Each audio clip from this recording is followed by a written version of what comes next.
Mural de Notícias Online. Mural de Notícias Online. Interagindo 24 horas, todos os dias, todas as noites, com você. Comprar com economia, conforto e praticidade? Supermercado Pagão. Atendimento personalizado. Faça sua feira também no nosso cartão de crédito próprio. Tudo isso e muito mais para toda a sua família. Entregamos também em domicílio. Supermercado Pagão. Aberto de segunda a sábado.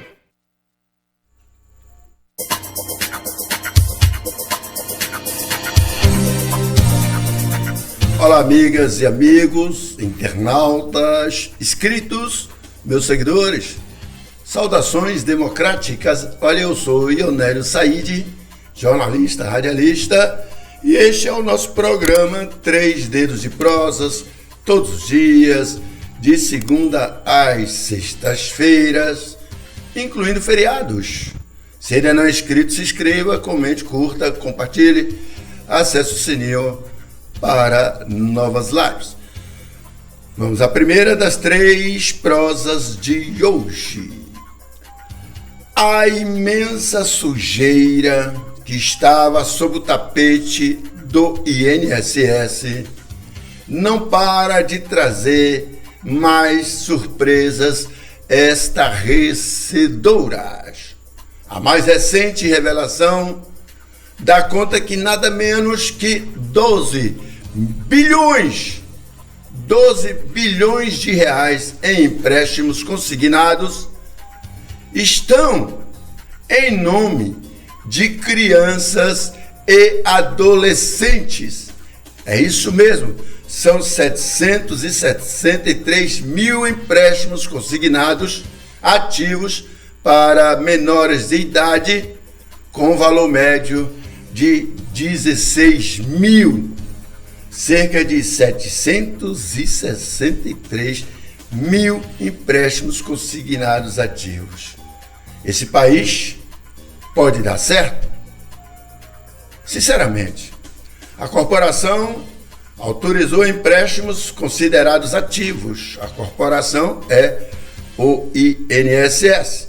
Autorizou empréstimos considerados consignados, ativos, que estão sendo quitados por meio de descontos e benefícios, acreditem, pasmem, a crianças e adolescentes. Ao todo, vou repetir de novo, cerca de 12 milhões foram emprestados. Crianças que simplesmente, ainda praticamente ao nascer de berço, a mãe, o pai, faz a identidade que é permitida hoje, a certidão de nascimento, e eles, com essa certidão de bebê, vão lá e a autarquia, o INSS, autoriza os bancos fazerem a transação. Realmente é um absurdo, é um crime. É o Brasil. Esse país não pode dar mesmo certo. Vamos agora à prosa de número 2, terça-feira, 18, mais uma. E essa agora é boa, mas não tão boa assim. Terça-feira, 18, a Câmara de Deputados finalmente aprovou a lei antifacções. Não foi uma lei que o Brasil esperava, ou a lei que a população brasileira esperava. O projeto foi mudado por 5 vezes, quando de sua pauta e votação, tramitação. Bom, na verdade, uma das coisas boas da nova lei, a lei antifacções, é que os presos, pessoas em situação carcerária, não vão poder mais votar. E isto vai fazer com que a esquerda perca centenas, milhares de seus eleitores. É o que se comenta. Mas a história da segurança pública do Brasil, na verdade, é a história de uma casa construída sobre brasas, cinzas, brasas. Antes de existir como república, antes mesmo, de existir até o Estado, o Brasil, no caso a República como Estado, o Estado brasileiro, o Brasil já era governado por uma lógica invisível, a do controle social pela violência, não pela lei, pela força, não pela legitimidade, pelo comando, nunca pelo pacto com a sociedade. Essa a longa e sombria história que atravessa séculos sobre segurança pública no Brasil e reaparece hoje nas vielas, nos presídios superlotados, nas milícias hipertrofiadas, nos sequestros territoriais, nas cidades divididas. Não se trata de um problema contemporâneo, mas até de uma herança estrutural.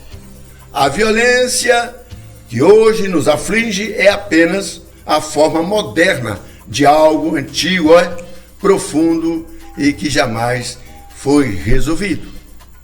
Enquanto a Europa forjava estados centralizados, a China organizava burocracia milenares e o Japão pós-guerra, erguia sistemas híbridos da disciplina comunitária. O Brasil nascia como um entreposto extrativista nesse mesmo período. E aí não se criou aqui uma polícia, por exemplo, para proteger o povo, mas para proteger a economia. Não se criou aqui uma justiça para garantir direitos, mas para garantir hierarquias.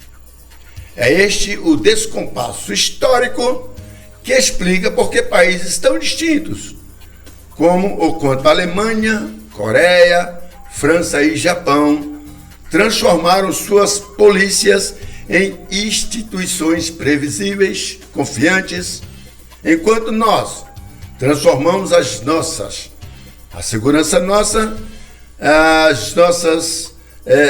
polícias simplesmente em sobreviventes de batalha, nada mais que isso, e inclusive a guerra no Rio de Janeiro, que fez lá aquele combate letal com bandidos mortos e policiais também, na verdade é o que se vê.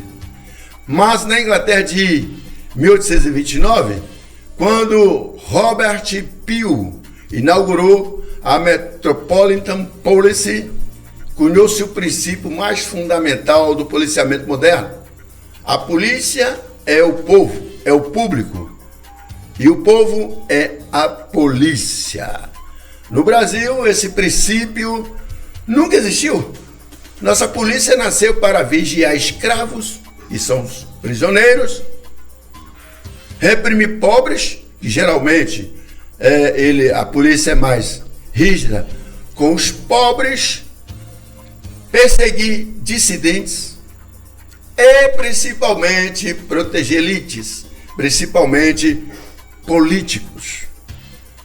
Meus amigos, minhas amigas, a segurança pública nunca foi a segurança de todos os brasileiros. Essa história não acabou, apenas mudou de forma, de contexto, de narrativa.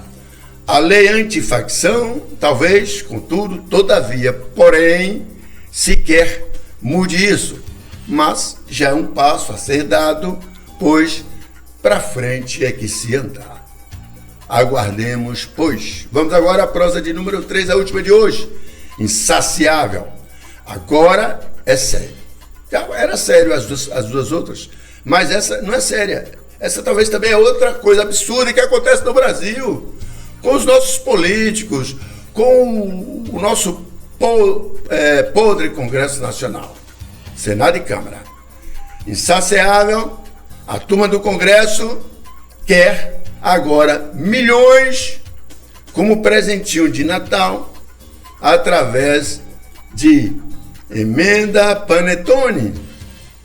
Mais um absurdo com o dinheiro dos impostos que nós pagamos.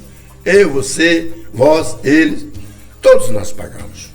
Apesar do Congresso controlar, o Congresso Nacional, controlar a destinação do valor recorde de cerca de 50 bilhões em emendas parlamentares, a Comissão Mista de Orçamento do Legislativo negocia com o governo, que hoje é o presidente Lula do PT, uma palavra extra de fim de ano, ou talvez um reforcinho.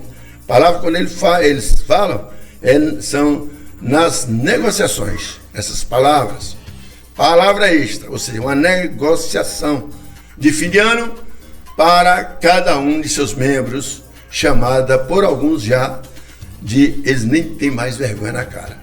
Eles mesmos dizem que trata-se de uma emenda panetone, sob o argumento de que essa é uma tradição não escrita, mas sempre cumprida todos os anos. E os valores planejados são de 3 milhões para cada deputado e senador. Esse no caso da comissão. Mas para os demais, 5 milhões para os relatores setoriais. Além de um valor, mas aí, veja só, o cara fala assim, mas é isso tudo mesmo? Não. É uma projeção que geralmente às vezes até ultrapassa. Bom, além de o valor final ainda não está definido, é o que eu disse agora, a fonte de recursos também é objeto de disputa. Segundo relatos de parlamentares e governo, o governo quer que a verba seja retirada das chamadas emendas de comissão, as temáticas, dinheiro que teoricamente deveria ter a aplicação decidida pelas comissões temáticas da Câmara e do Senado, mas que na prática é usada pelo governo, essa verba. Líderes partidários e a cúpula do Congresso também para obter apoio às suas demandas. Já os membros da Comissão de Orçamento defendem que uma emenda panetone seja realizada no orçamento do próprio governo, na rubrica RP2, e mais um drible à tentativa de fiscalização e rastreabilidade das emendas parlamentares. Desculpe. E o povo que vota nessa gente mal pode comprar sardinha enlatada para a sua ceia natalina. Isso é deprimente. Se gostaram da live, dê aquele positivo, curta, comenta e compartilhe. Se não sou inscrito, se inscreva. Acesse o sininho para novas lives.